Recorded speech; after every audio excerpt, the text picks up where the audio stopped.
전도서 12장 1절에서 14절 말씀을 우리 한 절씩 교대로 봉독하겠습니다. 너는 청년의 때에 너의 창조주를 기억하라. 곧 곤고한 날이 이르기 전에, 나는 아무 낙이 없다고 할 해가 가깝기 전에, 해와 빛과 달과 별들이 어둡기 전에, 비 뒤에 구름이 다시 일어나기 전에 그리하라. 그런 날에는 집을 지키는 자들이 떨 것이며 힘 있는 자들이 구부러질 것이며 맷돌질하는 자들이 적음으로 그칠 것이며 창들로 내다보는 자가 어두워질 것이며 길거리 문들이 닫혀질 것이며 맷돌 소리가 적어질 것이며 새 소리로 말미암아 일어날 것이며 음악하는 여자들은 다 쇠하여질 것이며 또한 그런 자들은 높은 곳을 두려워할 것이며 길에서는 놀랄 것이며 살구나무가 꽃이 필 것이며 메뚜기도 짐이 될 것이며 정욕이 그치리니 이는 사람이 자기의 영원한 집으로 돌아가고 조문객들이 거리로 왕래하게 됨이니라. 은줄이 풀리고 금그릇이 깨지고 항아리가 샘 곁에서 깨지고 바퀴가 우물 위에서 깨지고. 다음 넘겨주세요. 흙은 여전히 땅으로 돌아가고 영은 그것을 주신 하나님께로 돌아가기 전에 기억하라. 전도자가 이르되 헛되고 헛되도다. 모든 것이 헛되도다. 전도자는 지혜자이어서 여전히 백성에게 지식을 가르쳤고 또 깊이 생각하고 연구하여 잠언을 많이 지었으며 전도자는 힘써 아름다운 말들을 구하였나니 진리의 말씀들을 정직하게 기록하였느니라. 지혜자들의 말씀들은 찌르는 채찍들 같고 회중의 스승들의 말씀들은 잘 박힌 목 같으니 다 한 목자가 주신 바이니라. 내 아들아, 또 이것들로부터 경계를 받으라. 많은 책들을 짓는 것은 끝이 없고 많이 공부하는 것은 몸을 피곤하게 하느니라. 일의 결국은 다 들었으니 하나님을 경외하고 그의 명령들을 지킬지어다. 이것이 모든 사람의 본분이니라. 하나님은 모든 행위와 모든 은밀한 일을 선악간에 심판하시리라. 아멘. 하나님의 말씀입니다.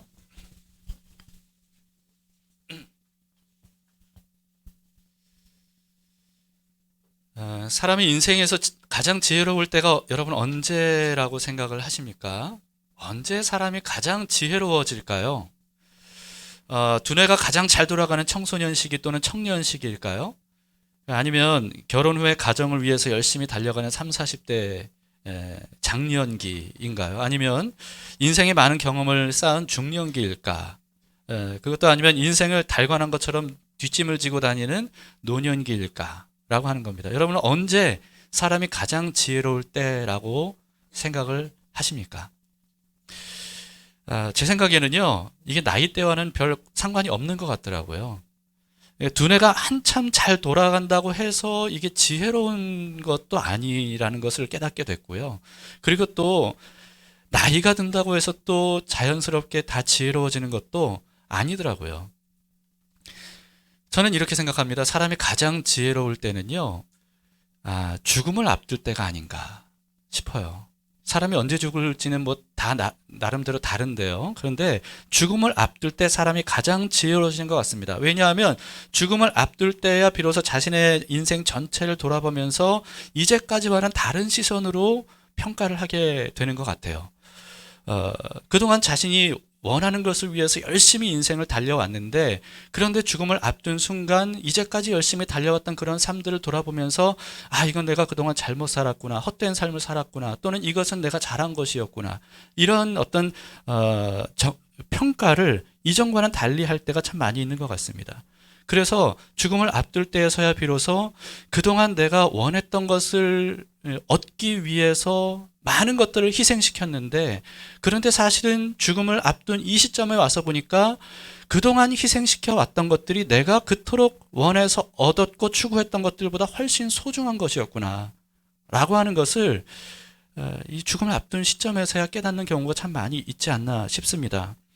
그래서 참 이제 곧 내가 죽는다는 사실을 인지하게 될 때, 그럴 때 용서받아야 될 일들도 기억나게 되고 가장 소중한 사람들이 생각나기도 하고, 그리고 또 이런 생각도 하게 되죠. 다시금 내가 삶이 주어진다면 그러면 이전과는 다른 이런 삶을 살겠다라고 하는 것을 또 생각을 하는 그때가 바로 죽음을 앞둔 때가 아닌가 싶습니다. 그러니까 죽음을 앞둬서야 비로소 정말 소중한 게 무엇인가 하는 것을 깨닫게 되는 거죠. 그래서 그런지 전도서에는요, 여러분들이 그동안 그 큐티하면서 좀 그런 생각을 하셨는지 모르겠지만 전도서에는 유독 인생의 마지막 날에 대한 이야기가 많아요. 전도자는 이렇게 말했죠. 전도서 7장 2절에 초상집에 가는 것이 잔치집에 가는 것보다 나으니 모든 사람의 끝이 이와 같이 됨이라. 산자는 이것을 그의 마음에 둘지어다.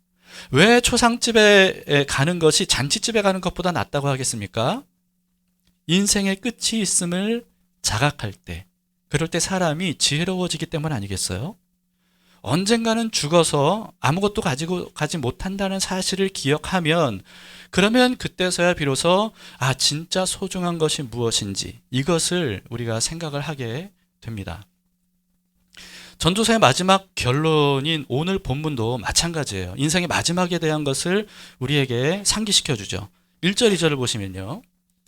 너는 청년의 때에 너의 창조주를 기억하라. 곧 곤고한 날이 이르기 전에, 나는 아무 낙이 없다고 할 해들이 가깝기 전에, 해와 빛과 달과 별들이 어둡기 전에, 비 뒤에 구름이 다시 일어나기 전에 그리하라. 이러기 전에 저러기 전에 이런 말씀들이 뭐냐 하면, 이게 인생의 마지막이 다가오기 전에 어떻게 하라는 거예요? 창조주를 기억하라 라고 하는 거죠. 이 말씀은 청년의 때라고 이렇게 말씀하셨다고 해서 청년 시기에 있는 사람들을 위한 말씀만은 아닙니다. 근데 청년에 대한 얘기를 한 이유는요, 청년 시기는 대부분 이제 미래에 대해 꿈을 꾸는 그런 시기잖아요. 그렇기 때문에 인생의 마지막을 생각하지 않고 살기 쉬운 시기이고요. 그래서 사실은 올바른 지혜를 가지고 삶을 살아가는 것이 어려운 그런 시기가 바로 청년 시기입니다. 그런데 청년들만 그런 게 아니죠. 인생의 마지막을 생각하지 않고 살다 보면요, 참 후회할 삶을 우리가 참 많이 살게 되는 것 같습니다. 여러분들은 어떠신 것 같습니까? 마지막 때를 생각하면서 진짜 소중한 게 무엇인지를 알고 그렇게 살아가고 있습니까? 아니면 마지막 때는 전혀 생각하지 않고 현재 주어진 것에 대해서만 우리가 방향도 또 의미도 생각하지 않은 채 그냥 열심히 살아가고 있습니까? 전도자는요, 이러기 전에 저러기 전에, 다시 말해서 인생의 마지막 때가 가까워지기 전에 창조주를 기억하라, 이렇게 우리에게 권면을 하고 있습니다. 그러니까 말하자면 뭐냐면 늦기 전에 창조주를 기억하라는 거예요. 무슨 뜻이냐 하면 너무 늦으면 안 된다는 거죠. 그런데 인생의 마지막은 우리에게 언제 찾아올지 모르는 거예요. 그러니까 언제가 늦은 때인지 우리는 알 수가 없어요. 30, 40대, 나는 한 80 정도 살 거니까 70대 정도부터, 그때부터 좀 의미 있게 살면 되지. 아닙니다. 여러분, 우리가 언제 죽을지 누구도 몰라요. 그렇기 때문에 늦기 전에 창조주를 기억하라는 거죠. 3절에서 7절은요, 인생의 마지막 순간의 상태를 묘사한 내용들입니다. 좀 상징적이기 때문에 좀 이해하기 어렵겠지만 3절을 보시면, 그런 날에는 집을 지키는 자들이 떨 것이며 힘 있는 자들이 구부러질 것이며 맷돌질하는 자들이 적음으로 그칠 것이며 창들로 내다보는 자가 어두워질 것이며, 이게 뭐냐 하면요, 이제 그때가 되면 손이 떨리게 될 것이고 다리도 후들거리게 될 것이고 치아도 상하게 될 것이고 눈도 어두워지게 될 것이다, 이런 의미예요. 4절을 보시면 길거리 문들이 닫혀질 것이며 맷돌 소리가 적어질 것이며 새 소리로 말미암아 일어날 것이며 음악하는 여자들은 다 쇠하여질 것이며, 이거는 귀가 어두워져서 제대로 듣지 못하는 상태인데 그런데 작은 소리에도 잠을 이루지 못하는 그런 상태를 묘사한 겁니다. 그리고 5절은요, 또한 그런 자들은 높은 곳을 두려워할 것이며 길에서는 놀랄 것이며 살구나무가 꽃이 필 것이며 메뚜기도 짐이 될 것이며 정욕이 그치리니 이는 사람이 자기의 영원한 집으로 돌아가고 조문객들이 거리로 왕래하게 됨이니라. 나이가 들게 되면 이제 백발을 맞이하게 되고 두려움과 약함과 무기력함을 겪다가 결국은 죽어서 장례를 치르게 될 것이다, 이런 내용입니다. 또 6절 7절은요, 은줄이 풀리고 금그릇이 깨지고 항아리가 샘 곁에서 깨지고 바퀴가 우물 위에서 깨지고 흙은 여전히 땅으로 돌아가고 영은 그것을 주신 하나님께로 돌아가기 전에 기억하라. 그동안 삶을 지탱해 주었다고 생각했던 모든 것들이 결국은 아무 쓸모가 없어지고 헛되다는 사실, 그리고 자신조차 몸은 흙으로 돌아가고 영은 하나님께로 돌아간다는 사실을 깨우쳐주고 있습니다. 여러분, 몸은 흙으로 돌아가고 영은 하나님께로 돌아가는 것은요, 누구에게나 예외가 없어요. 무슨 뜻이냐 하면 평생 하나님은 없다고 하나님을 부정한 사람들도 결국은 죽게 되면 하나님 앞에 서게 될 것이라는 거예요. 그때서야 깨닫게 됐겠죠. 내가 인생 동안 하나님을 부정하며 살지 못했는데, 그런데 죽음을 맞이해서 하나님 앞에 설 때야 그제서야 하나님을 보게 되고 하나님을 인정하게 된다는 거예요. 그러나 그때가 되면 너무 늦었다 라고 하는 겁니다. 그래서 너무 늦은 사람들에 대해서 전도자는 이렇게 말하는 거예요. 8절에 전도자가 이르되 헛되고 헛되도다. 모든 것이 헛되도다. 무슨 뜻입니까?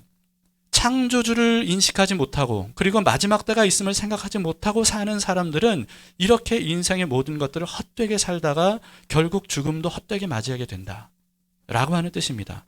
그렇기 때문에 그 전에 창조주를 기억하라 이렇게 말씀하고 있는 거죠. 근데 여러분, 그 전도자는요, 하나님을 의미하는 많은 칭호들이 있잖아요. 뭐 여호와도 있고 뭐 주님도 있고 아무튼 여러 가지로 이렇게 설명할 수 있는데, 그런데 왜 창조주를 기억하라, 창조주라는 그런 칭호를 썼을까요? 하나님께서 모든 만물과 사람을 창조하신 이 창조주라는 사실을 기억하면요, 그때 우리는 인생에서 가장 중요한 진리들을 깨닫게 되기 때문이라고 생각합니다. 가장 중요한 진리를, 창조주를 생각할 때 우리는 알게 되는 거예요. 첫 번째는요, 창조주를 기억하게 되면 사람과 만물은 우연의 산물이 아니라는 것을 깨닫게 됩니다. 창조주가 계시니까 모든 사람과 만물은 우연의 산물이 될 수 없다는 거예요. 하나님께서 창조하신 작품들이다 라고 하는 이런 인식과 사상을 갖게 되죠. 근데 현대의 가르침은 어떤 가르침들입니까? 학교에서부터 학생들에게 공식적으로 가르치는 가르침들은 무신론적 진화론 아니겠습니까? 그러니까 신은 없다. 그렇기 때문에 창조된 게 아니다. 모든 것은 우연의 산물들이다. 이렇게 말하는 거예요. 근데 지난주에도 제가 말씀드렸듯이 과학계에서 우연이라고 하는 말을 쓰는 것은 이거는 정말 앞뒤가 안 맞는 얘기입니다. 우연이라고 하는 단어는 과학적인 용어가 아니에요. 그런데도 불구하고 공공연하게 진화론에서 우연을 이야기하면서 그것을 과학이라고 사람들에게 속이는 거죠. 여러분, 학교에서 교과서로 가르쳐 준다고 해서 그것을 100% 맞는 진리라고 여기서는 안 됩니다. 네, 교과서도요, 얼마나 많은 오류들이 있고 심지어 의도적으로 교과서를 편찬하는 경우도 많아요. 일본 교과서 같은 경우에 여러분, 역사를 굉장히 많이 왜곡하잖아요. 중국도 마찬가지고요. 하물며 우리나라도 그런 일이 없겠습니까? 그러니까 이 교과서라고 해서 학생들이 그걸 100% 진리라고 생각하고 배워서는 안 돼요. 오류가 있을 수 있다는 것을 생각하면서, 그렇다면 진리가 무엇인지를 생각하면서 배워야 되는 거죠. 오늘날 교과서는 다 무신론적 진화론을 바탕으로 가르치고 있는 학문이고 사상입니다. 그러다 보니까 이 모든 존재들이 어쩌다 보니까 이런 모습과 이런 존재를 진화하게 되었다, 이렇게 가르치는 거예요. 어쩌다 보니까. 이것도 이 과학적인 말이 아니죠. 그런데요, 정말 우연의 산물이 맞다면 그러면 사람과 만물들은요, 사실 어떤 존재의 가치도 우리가 발견할 수 없습니다. 그저 무의미하고 무가치한 존재일 수밖에 없는 거예요. 우연히 왔다가 우연히 가는 그런 존재일 수밖에 없는 겁니다. 돌이나 벌레나 사람도 다 똑같아요. 마찬가지예요. 인간이 존엄한 존재라고 하는 어떤 근거도 이 무신론적 진화론에서는 찾을 수가 없어요. 물론 무신론자들, 진화론자들은요, 나름대로 인간의 존재 가치 뭐 이런 것들을 설명합니다. 그러나 설명하지만 여러분, 그 근거를 들여다보면 전혀 앞뒤가 맞지 않아요. 진화론과 무신론으로는요, 사람의 존재 가치 자체를 설명할 근거가 전혀 없는 거예요. 그렇기 때문에 그들의 주장처럼 창조주가 존재하지 않는다면 이 세상 모든 것들은 다 무의미하고 무가치하게 되는 것이고, 그런 사상을 가지고 하나님 없이, 창조주 없이 살아가는 사람들의 삶이 다 헛되고 헛되니 헛되고 헛되도다, 이렇게 될 수밖에 없는 거죠. 그러나 오늘 본문 1절은요, 창조주가 계심을 우리에게 선포하는 겁니다. 청년의 때에 너희 창조주를 기억하라. 이렇게 말씀하고 있어요. 창조주가 계신다고 선포하는 겁니다. 사람과 만물은 창조주 하나님의 작품들이라는 거예요. 제품이 아니라 작품입니다. 여러분, 제품과 작품의 이 차이점을 아시겠어요? 제품은요, 틀을 만들어서 똑같이 찍어내죠. 똑같이 찍어냅니다. 시리얼 넘버가 다를 뿐이지 다 똑같아요. 그렇기 때문에요, 내가 가지고 있는 제품이 문제가 생기잖아요. 문제가 생기면 그러면 버리고 다른 제품으로 대체해도 무방해요. 그러나 작품은 그렇지 않죠. 비슷한 작품들은 있을 수 있어요. 그러나 똑같은 게 하나도 없습니다. 하나님께서 만드신 모든 만물들, 사람들도 똑같지 않아요. 하나도. 표범의 무늬도 우리가 보기에는 다 표범 똑같아 보이지만, 그러나 자세히 보면 표범의 무늬도 똑같은 게 하나도 없다는 거죠. 닮은 사람도 있어도 똑같은 사람은 하나도 없다는 거예요. 일란성 쌍둥이조차도 사실은 똑같지 않다는 거죠. 한 사람 한 사람 하나님께서 사실은 모두가 다 둘도 없는 작품으로 만드셨기 때문입니다. 이런 걸 작품이라고 해요. 제품은 똑같지만 작품은 하나도 똑같은 게 없어요. 그렇기 때문에 여러분, 작품은요, 제품과 달리 대체할 수가 없습니다. 대체할 수가 없어요. 여러분, 이 사람을 다른 누구가 대체할 수 있나요? 그 역할은 대체할 수 있어도 그 사람을 대체할 수는 없는 거예요. 아들이 많아도요, 첫째 아들을 둘째 아들이 대체할 수 없어요. 첫째 아들 없어도 상관없어, 이럴 수 없는 거예요. 누구도 대체할 수 없는 것이 바로 하나님의 작품으로 창조된 사람이다 라고 하는 겁니다. 우리가 그와 같은 창조주를 기억할 때 깨닫게 되는 것은, 나는 하나님이 창조하신 둘도 없는 작품이구나, 이것을 깨닫게 돼요. 그렇기 때문에 우리 인간 존재 자체가 얼마나 소중한지 그것을 알게 되는 거죠. 내가 삶을 어떻게 살았느냐 보다 중요한 것은 내 존재 자체가 하나님 앞에 얼마나 존귀한 존재인가 라고 하는 것을 우리가 기억하는 것이 필요합니다. 그럴 때 우리는 왜 내가 삶을 막 살아서는 안 되고 가치 있게 존귀하게 살아야 되는지 그 근거를 우리는 깨닫게 되는 거예요. 그렇기 때문에 늦기 전에 창조주를 기억하시기 바랍니다. 우리는요, 누구도 대체할 수 없는 그런 하나님의 작품이에요. 그렇기 때문에 하나님을 바라보면서 우리의 인생을 가치 있게 살아갈 수 있기를 바랍니다. 둘째는요, 창조주를 기억하면 사람과 만물의 이 존재 목적을 우리가 깨닫게 돼요. 존재 목적. 그러니까 창조주 없이 우연히 존재하게 되었다는 이 무신론은요, 어떤 사람이든 어떤 만물의 어떤 존재 목적을 설명하지를 못합니다. 우연히 어쩌다가 그렇게 된 거니까. 왜 사람이 도덕 윤리적으로 살아야 되는지, 왜 사람이 자신의 욕심이 오르는데도 불구하고 그것을 억누르며 살아야 되는지, 왜 참고 인내하며 살아야 되는지, 이런 것들을 설명할 근거가 무신론 진화론에는 없습니다. 그죠? 사실 무신론적 진화론을 100% 근거로 살면요, 결론은 뭐냐 하면 인생에서 가장 잘 사는 것은 결국은 본능이 이끄는 대로 내가 최대한 인생을 즐기면서 사는 것, 이게 가장 가치 있는 삶이 될 수밖에 없는 거예요. 왜냐하면 죽으면 완전히 끝이니까. 어쩌다가 와서 죽을 때까지 일평생 살면서 다음을 생각할 이유가 뭐가 있어요?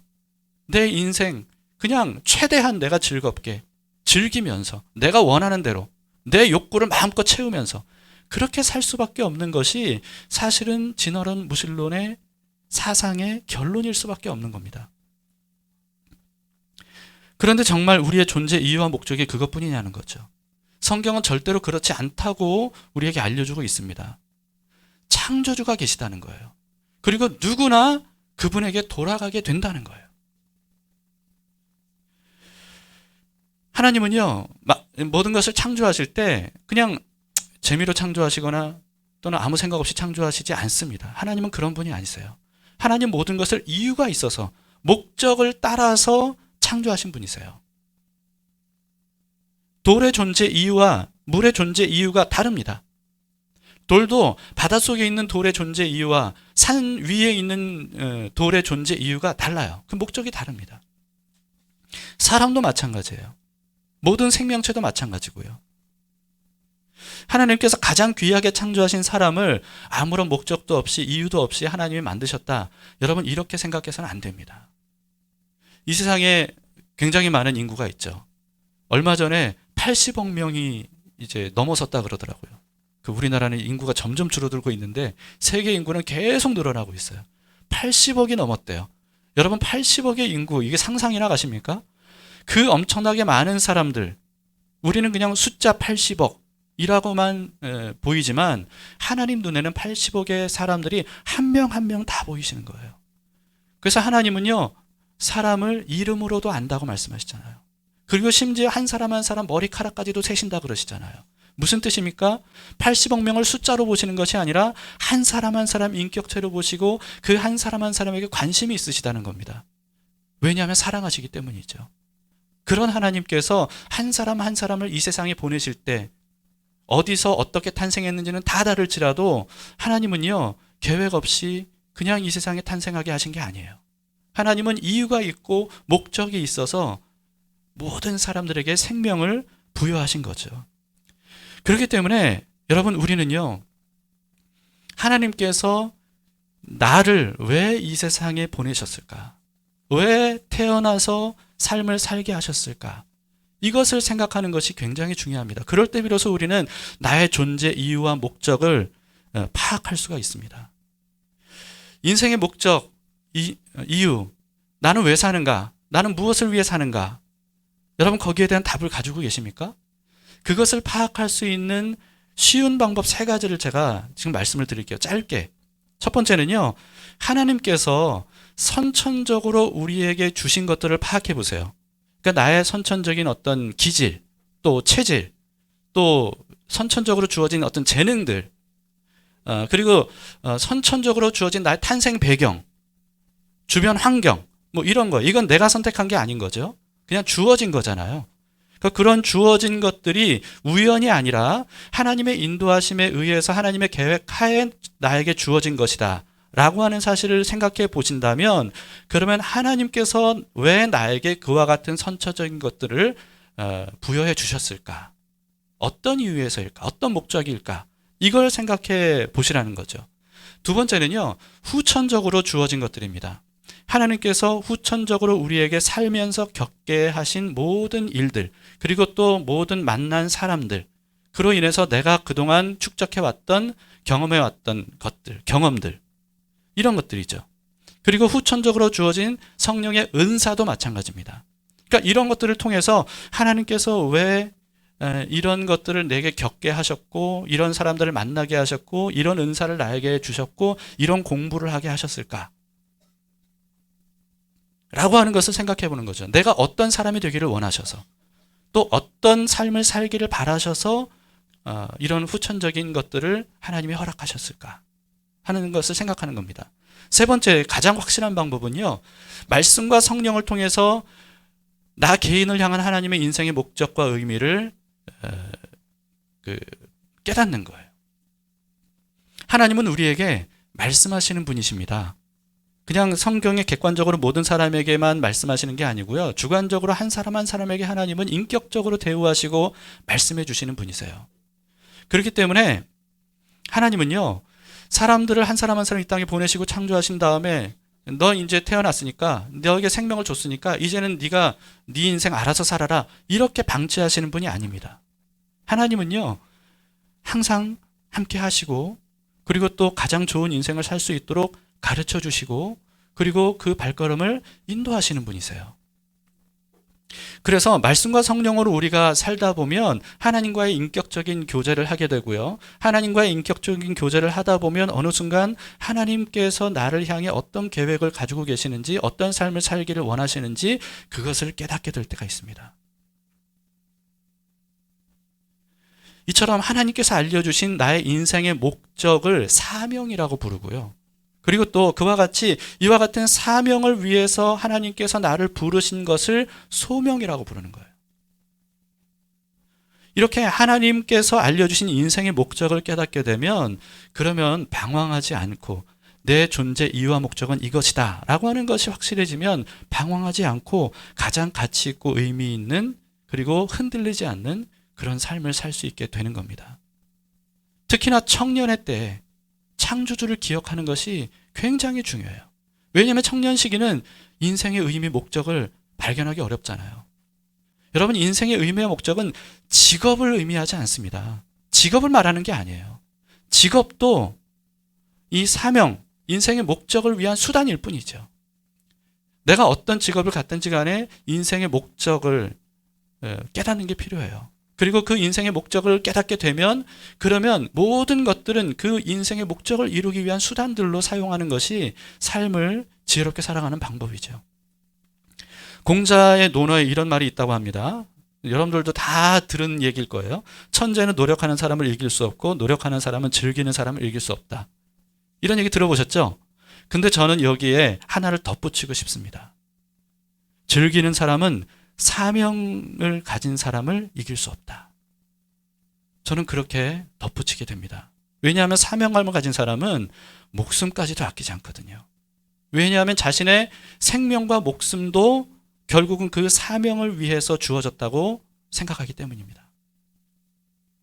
그래서 이 사명을 위해서라면 삶과 죽음, 이 모든 것들이 가장 영광스럽다고 여겨지게 되는 거죠. 그러니까 내가 죽어도 이 나의 존재 이유와 목적을 위해서 죽는다면 그렇다면 그것도 가치 있다 라고 여길 수 있는 거예요. 그게 영광스러운 일이다 이렇게 생각하는 겁니다. 그래서 바울이 이렇게 고백을 했던 거예요. 빌립보서 1장 20절 21절인데요. 나의 간절한 기도와 소망을 따라 아무 일에든지 부끄러워하지 아니하고 지금도 전과 같이 온전히 담대하여 살든지 죽든지 내 몸에서 그리스도가 존귀하게 되게 하려 하나니 이는 내게 사는 것이 그리스도이니 죽는 것도 유익함이니라. 네, 바울이 왜 이런 고백을 했죠? 사는 것도 가치 있고 죽는 것도 가치 있다. 영광스러운 일이다. 이렇게 말하는 이유가 뭐겠습니까?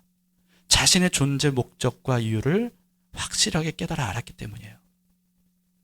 인생의 사명이 무엇인지를 발견했던 거죠. 이처럼 자신의 인생 목적을 확실하게 깨달은 사람은요, 죽음의 순간에도 인생을 헛되다고 여기지 않습니다.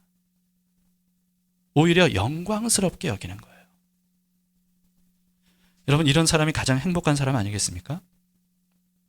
창조주를 기억할 때 우리는 마지막 순간에 후회보다는 영광스러운 죽음을 맞이하게 될 겁니다.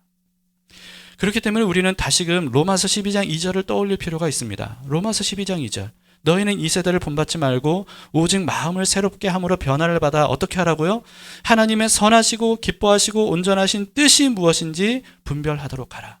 나를 향한 하나님의 선하시고 기뻐하시고 온전하신 뜻, 하나님의 계획, 나의 존재 목적, 하나님이 이 땅에 나를 태어나고 보내신 이유, 그것을 분별하라는 거예요. 이것을 깨달아 알고 분별하는 사람과 그렇지 않고 인생의 의미를 전혀 깨닫지 못한 사람이 살아가는 방식은 다를 수밖에 없습니다.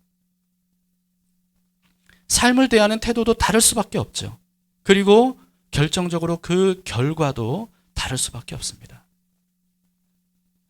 그리고 셋째로 창조주를 기억하면 혼자가 아님을 알게 됩니다. 창조주 하나님은 우리를 정말 특별한 대상으로 창조하셨어요. 작품은 작품인데 그냥 작품이 아니고요. 사실은 하나님께서 영원히 함께할 배우자 같은 존재로 우리를 창조하셨습니다. 그래서 6일 동안 하나님께서 만물을 창조하셨잖아요. 이 모든 만물을 창조하신 것은 마지막 창조할 사람을 위해서 창조하신 것이고요. 그리고 또 에덴 동산은 하나님과 사람이 함께 살기 위해 말하자면 신방과도 같은 어떤 그런 장소였어요. 그래서 요한계시록에는 어린 양의 혼인잔치에 대한 얘기가 나오잖아요. 신랑은 누구죠? 어린 양 예수 그리스도예요. 신부는요? 성도들이에요. 성도들. 그러니까 하나님께서 애초에 이걸 원하신 거예요. 사람을 창조하신 이유도 이걸 원하신 거예요. 그래서 하나님은 항상 영원히 우리와 함께 하기를 원하시는 분이십니다. 그렇게 원하시는 분이 우리를 떠나시겠어요? 우리를 외면하시겠어요? 네 인생 네가 알아서 살아라. 하나님은 그러지 않으시죠. 우리가 하나님을 외면해도 하나님은 언제나 우리와 함께 하세요. 그리고는 창조주 하나님께서 우리를 늘 깨우치기를 원하시는 거예요. 너는 나 없이는 못 살아. 너는 창조 자체가 나 없이는 못 살게 창조됐어. 내가 너와 함께 하길 원한다. 나에게 돌아오라. 내가 너에게 생명이 되겠다. 내가 너에게 능력이 되겠다. 내가 너의 지혜가 되어줄게. 주님께서는 그렇게 하시는 거죠. 사람은요, 애초에 창조되기를 하나님 없이는 의미 있는 삶을 살 수 없는 존재로 창조됐습니다. 하나님이 있어야만 생명, 정말 사는 것처럼 살 수 있도록 하나님이 그렇게 하셨어요. 그래서 흙으로만 만드신 게 아니라 어떻게 하셨죠? 그 코에 생기를 불어넣어 주셨어요. 여러분, 이 생기는요, 계속해서 우리에게 불어넣어져야만 우리가 살아갈 수 있는 겁니다. 하나님 없이는 우리는 살 수 없는 존재고, 하나님 없는 삶의 끝은 결국은 흙으로 돌아가는 것밖에 없어요. 그래서 우리에게는 하나님과 함께 할 때 비로소 의미 있는 삶을 살 수 있고, 그리고 정서적으로도 안정된 삶을 살 수가 있습니다. 하나님 없는 삶을 살 때 우리는 말할 수 없는 외로움을, 근본적인 외로움을, 사람이 해결할 수 없는 외로움을 느끼게 돼 있습니다. 가장 불행하고 불쌍한 사람이 누구겠습니까? 하나님 없이 사는 사람이에요. 그 삶의 과정도 결과도 가장 불행한 사람이 하나님 없이 사는 사람입니다. 이런 사람이 죄인이라는 거예요. 예수님이 어떤 분이십니까? 이와 같이 가장 불행하고 불쌍한 하나님 없이 사는 사람들에게 찾아오신 하나님이세요. 예수님이십니다. 예수님이 바로 창조주이시고 그분이 바로 하나님이세요. 죄인인 우리를 구원하시고 죄를 사해 주심으로써 영원히 하나님과 함께 살 수 있도록 막힌 담을 허물어 주기 위해서 오신 그분이 바로 예수님이십니다. 그래서 예수님의 이름을 임마누엘이라고 하라고 말씀하셨죠. 이사야 7장 14절입니다. 수백 년 전에 이미 하나님께서 말씀하셨어요. 그러므로 주께서 친히 징조를 너희에게 주실 것이라. 보라, 처녀가 잉태하여 아들을 낳을 것이요 그의 이름을 임마누엘이라 하리라. 임마누엘이 무슨 뜻인지 마태복음 1장 23절에 이렇게 기록되어 있습니다. 보라, 처녀가 잉태하여 아들을 낳을 것이요 그의 이름은 임마누엘이라 하리라 하셨으니, 이는 번역한즉 무엇입니까? 하나님이 우리와 함께 계시다. 예수님께서 이 땅에 오신 이유는요, 하나님이 우리와 함께 하시기 위해서. 그래서 이 땅에 오신 겁니다. 여러분, 그래서요, 성탄절에 여러분은 어떤 선물을 기대하세요? 성탄절에 어떤 날이 되기를 원하십니까? 성탄절은 다름 아닌 우리에게 하나님께서 최고의 선물을 주신 날이에요. 우리에게 최고의 선물. 그게 뭔지 아십니까? 예수 그리스도이세요. 예수 그리스도. 여러분, 성탄절 때 뭐 어떤 다른 선물들, 뭐 돈이 왕창 들어왔으면 좋겠고, 뭐 그리고 또 그 비싼 선물도 받았으면 좋겠고, 또 건강했으면 좋겠고, 또 내가 좀 명예로웠으면 좋겠고, 막 이런 것들을 원할 수도 있고, 또는 뭐 청년들 같은 경우에는 성탄절에 뭔가 이렇게 좀 로맨스를 꿈꾸는 어떤 이런 날일 수도 있지만, 그러나 사실은요, 성탄절은 하나님께서 우리에게 주신 가장 최고의 선물, 예수 그리스도께서 오신 날이에요. 다른 모든 것들은 영원하지 않습니다. 다른 모든 것들은 헛되고 헛된 것이라고 이미 전도서에서 수도 없이 우리에게 알려주고 있어요. 그런 헛된 인생을 살 수밖에 없는 우리들에게 예수님께서 가장 가치 있고 존귀한 삶을 살 수 있도록 우리에게 찾아오셨단 말이죠. 우리의 최고의 선물은 예수 그리스도이십니다. 이 사실을 여러분 믿을 뿐만 아니라 여러분들이 깨달을 수 있길 바라요. 이것은 누가 얘기해 준다고 여러분들이 깨달을 수 있는 게 아니에요. 깊이 묵상해 보세요. 예수님이 어떤 분인가? 우리에게 찾아오신 창조주 하나님이세요. 그런 예수님을 생각하면서 감사하고 기뻐하는 마음으로 성탄절을 맞이하는 우리 모두가 될 수 있기를 바랍니다. 마지막으로 13, 14절을 보시겠습니다. 결론입니다. 일의 결국을 다 들었으니 하나님을 경외하고 그의 명령들을 지킬지어다. 이것이 모든 사람의 본분이니라. 하나님은 모든 행위와 모든 은밀한 일을 선악간에 심판하시리라. 네, 마지막 날에는 하나님의 심판이 기다리고 있습니다. 그 심판 앞에서 하나님 없이 산 사람들은 영원한 저주를 얻게 되고, 그리고 또 하나님과 함께, 창조주와 함께 살아간 사람들은 영원한 생명을 얻게 되는 거예요. 하나님 없이 산 사람과 하나님과 함께 산 사람의 결과는 완전히 다르게 된다는 사실을 전도서는 결론적으로 우리에게 알려주고 있습니다. 그렇기 때문에 늦기 전에 창조주를 기억하라는 거예요. 오늘도 우리는 창조주 하나님과 함께 해야만, 그래야 생명의 삶을 살 수 있고 의미 있는 삶을 살 수 있고, 그리고 또 인생의 목적과 존재의 의미를 따라 방황하지 않고 살아갈 수가 있고, 그리고 영광스러운 삶을 살 수 있다라고 우리에게 알려주고 있습니다. 성탄절을 이제 앞두고 우리가 이 땅에 오신 창조주 예수 그리스도, 그분과 함께 구체적으로 하루하루 생생하게 동행하는 삶을 살아가기를 꿈꾸면서, 그런 마음으로 우리 성탄절을 맞이하고 일생을 살아갈 수 있기를 주님의 이름으로 축복합니다. 아멘.